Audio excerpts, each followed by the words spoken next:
बिस्मिल्लाहिर्रहमानिर्रहीम। अस्सलाम वालेकुम। सैयदा रूबी रज़ी के चैनल में आप सबको खुश आमदीद। नाज़रीन कराम, फ़िरौन की लाश पर हर साल चूहे क्यों छोड़े जाते हैं? क्या फ़िरौन के बाल और नाखून बढ़ते हैं?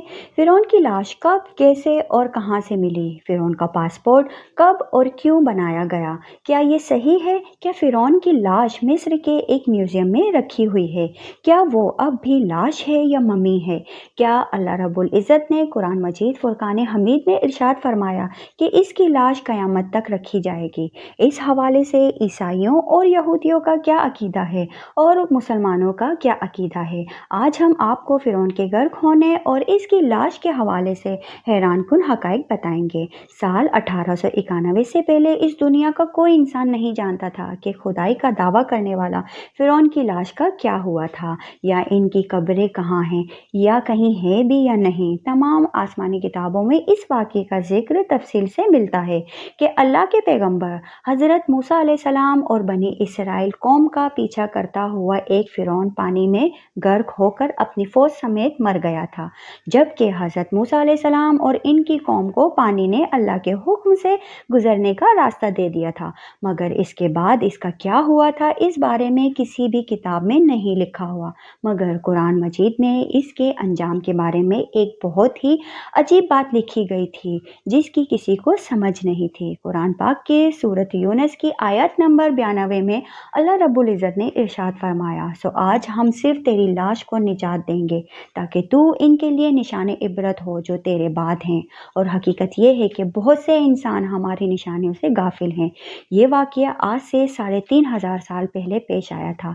फ़िरौन के डूबकर मरने के बाद समंदर ने इसकी लाश को अल्लाह रब्बुल इज़्ज़त के हुक्म से बाहर फेंक दिया, जबकि बाकी लश्कर का कोई नामो निशान ना मिला। मिस्रियों में से एक शख्स ने साहिल पर पड़ी फ़िरौन की लाश पहचान कर अहले दरबार को बताया। फ़िरौन की लाश को महल पहुंचाया गया। दरबारियों ने मसाले लगाकर इसे पूरी शान और एहतराम के साथ ताबूत में रखकर महफूज कर दिया। हुनूद करने के अमल के दौरान इनसे एक गलती हो गई थी। फ़िरौन क्योंकि समंदर में डूब कर मरा था और मरने के बाद कुछ अरसे तक पानी में रहने की वजह से इसके जिस्म पर समंदरी नमकियात की एक तेज जमी रह गई थी। मिस्रियों ने इसकी लाश पर नमकियात की बोतें इसी तरह ही रहने दी और इसे इसी तरह हुनूद कर दिया। वक्त गुजरता रहा, ज़मीन व आसमान में बहुत से इनकलाब देखे जिनकी गर्द के नीचे सब कुछ छुप गया, हत्ता के फ़िरौनियों की हुनूद शुदा लाशें भी ज़मीन की तहों में गुम हो गई। इनके नाम सिर्फ किताबों, इनकी तामीर और लोगों के जहनों में रह गए। इस वाक़े के तकरीबन 2000 साल बाद इस दुनिया में अल्लाह के आखिरी नबी इमामुल अंबिया जनाब मोहम्मद सल्लल्लाहु अलैहि वसल्लम तशरीफ़ लाए। इन पर नाजिल होने वाली आखिरी किताब कुरान मजीद में फ़िरौनियों के किस्से बड़ी तफसील के साथ बयान किए गए हैं, और इसी सिलसिले में इस फ़िरौन का जिस्म महफूज करने के बाद आयत भी नाजिल हुई थी, जिसकी सच्चाई पर सब अहले ईमान का पुख्ता यकीन तो था, मगर वो समझने से कासिर थे कि इस खुदाई का दावा करने वाले की लाश कहाँ महफूज की गई और कैसे इसे इबरत का निशान बनाया जाएगा। 1871 में मिस्र के एक शहर अल-गुर्निया से ताल्लुक़ रखने वाला गरीब और मामूली चोर अहमद अब्दुल रसूल को फ़िरौनियों की हुनूदशुदा लाशों की तरफ जाने वाले खुफिया रास्ते तक रसाई मिल गई। अहमद अब्दुल रसूल नवादरात चोरी करके बेचा करता था। एक दिन वो दरिया नील के किनारे के करीब तबीसा के मकाम पर उसी सिलसिले में फिर रहा था जब इसे एक खुफिया रास्ते का पता चला। वहाँ वो नवादरात की चोरी के लिए जगह खोद रहा था कि उसी दौरान इसे कुछ लोगों ने पकड़ लिया और पुलिस के हवाले कर दिया। जिस जगह वो खोद रहा था वहाँ से मिलने वाले रास्ते की जब मुसलसल खुदाई की गई तो साल 1991 को दूसरी मम्मियों के साथ इसी गर्क होने वाले फ़िरौन की लाश भी मिल गई। इसके कफन पर सीने के मकाम पर इसका नाम लिखा हुआ था। इन मम्मियों को सीने काहिरा ले गए। जब इन मम्मियों का तफसील से जायजा लिया गया तो फ़िरौन वाली मम्मी पर जमी नमकियात से तस्दीक हो गई कि ये वही फ़िरौन है जिसे अल्लाह रब्बुल इज़्ज़त ने पानी में गर्क किया था। ये बहुत बड़ा वाक़या था। इसकी तस्दीक के लिए दुनिया भर के माहिरीन आसार कदीमा और साइंसदान मिस्र की तरफ जाने लगे। मुख्तलिफ साइंसी टेस्ट करने के बाद दुनिया भर के साइंसदानों ने तस्दीक कर दी कि ये दूसरी सब लाशों की निस्बत सिर्फ फ़िरौन की लाश पर ही समंदरी नमकियात की तेज जमी हुई थी। इस तस्दीक के बाद इसे फ़िरौन की लाश करार देकर अजायब घर में महफूज कर दिया गया। साल 1982 में फ़िरौन की मम्मी ख़राब होने लगी तो इस वक्त की मिस्री हुकूमत ने फ्रांस की हुकूमत को दरख्वास्त की कि फ़िरौन के मम्मी को ख़राब होने से से बचाया जाए। जदीद साइंसी ज़राअत से इसकी मौत की वजह भी मालूम की जाए। मिस्री और फ्रांसीसी हुकूमत ने मिलकर मम्मी को फ्रांस ले जाने का इंतज़ाम किया और इस सिलसिले में फ़िरौन की मम्मी को फ्रांस ले जाने के लिए फ़िरौन की मम्मी यानी इस लाश का पासपोर्ट बनाया गया, क्योंकि फ्रांस के अंदर दाखिले के लिए उस वक्त लाश का भी पासपोर्ट बनाना ज़रूरी था।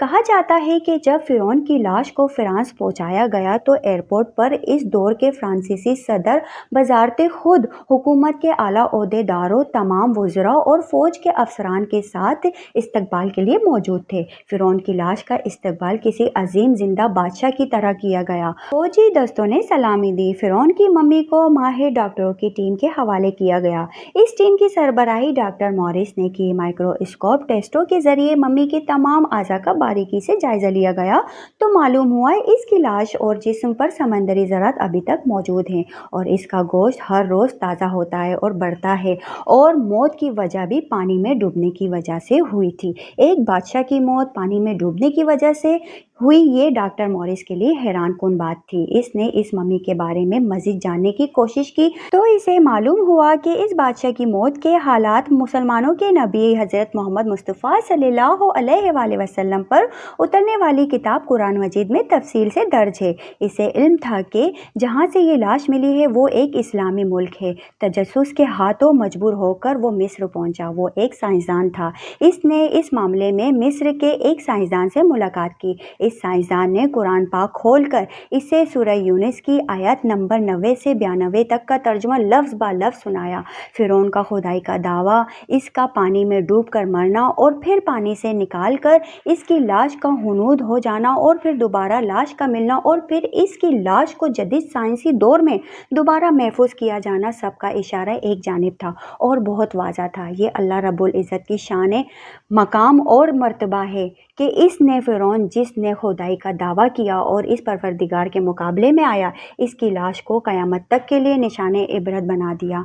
फ़िरौन वो वाहिद शख्स है जिसकी लाश पर गोश्त तरोताज़ा है। लगता है अभी किसी ने इसको सुलाया हो। इसके बाल और नाखून बढ़ते हैं, बल्कि इसके जिस्म पर गोश्त बढ़ता है और बढ़ता रहता है। हर साल 15 मार्च को इसी म्यूज़ियम में चूहे रखे हुए हैं जो इसके ऊपर छोड़े जाते हैं और वो इसका बड़ा हुआ गोश्त खा जाते हैं और फिर इसकी ड्रेसिंग की जाती है और इसको दोबारा शीशे में रखा जाता है।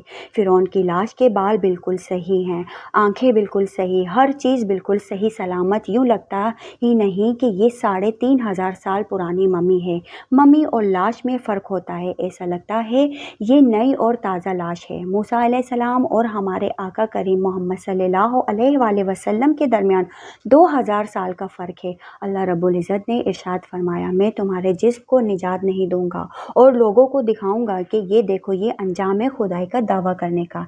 एक दफ़ा मूसा अलैहिस्सलाम ने पूछा, ए परवरदिगार आलम, तो फ़िरौन को इतनी मोहलत क्यों देता रहा? वो तो कहता था मैं खुदा हूँ। तो अल्लाह रब्बुल इज़्ज़त ने इरशाद फरमाया, ये कमबख्त अपनी रियाया पर अदल करता था, इसलिए इसको मैं मोहलत देता रहा। जब इसने जुल्म किया तो फिर पकड़ा। फ़िरौन की लाश के हवाले से ईसाइयों और यहूदियों का ये अकीदा है कि फ़िरौन पानी में गर्क होकर हलाक नहीं हुआ था, बल्कि वो उस वक्त बच गया था और बाद में तभी मौत मरा। और कुरान मजीद की आयत के मुताबिक मुसलमानों का ये अकीदा है कि फ़िरौन को अल्लाह रब्बुल इज़्ज़त ने पानी में गर्क किया था और क़यामत तक इसकी लाश को निशाने इबरत बना दिया। फ़िरौन की मम्मी नहीं बल्कि लाश है। फ़िरौन की लाश ऐसे महफूज करके दुनिया के सामने ला कर रख दी गई कि इंटरनेट के एक क्लिक पर, टीवी के चैनल्स पर और अजायब घर में अरबों इंसानों के आंखों के सामने काबिल तर्ज हालत में मौजूद है। इबरत के लिए, सोचने के लिए कि इबादत के लायक और हमेशा रहने वाला वही है जो सबका खालिक और राज़िक है। डॉक्टर मॉरिस ने आयत का तर्जुमा सुना तो उसी वक्त पुकार उठा, अल्लाह सच्चा है, कुरान सच्चा है और अल्लाह का नबी सल्लल्लाहु अलैहि वसल्लम सच्चा है। कलमा पढ़ा और मुसलमान हो गया। सुभान अल्लाह। नाज़रीन कराम, अगर आपको मेरी ये वीडियो पसंद आई हो तो वीडियो को लाइक शेयर करके मेरे चैनल को सब्सक्राइब कर दें और बेल आइकन दबा दें ताकि मेरी हर आने वाली वीडियो सबसे पहले आप तक पहुंच सके। अब तक के लिए इतना ही। सैयदा रूबी रज़ी को दीजिए इजाज़त। अपना बहुत सारा ख्याल रखिएगा। अल्लाह हाफिज़।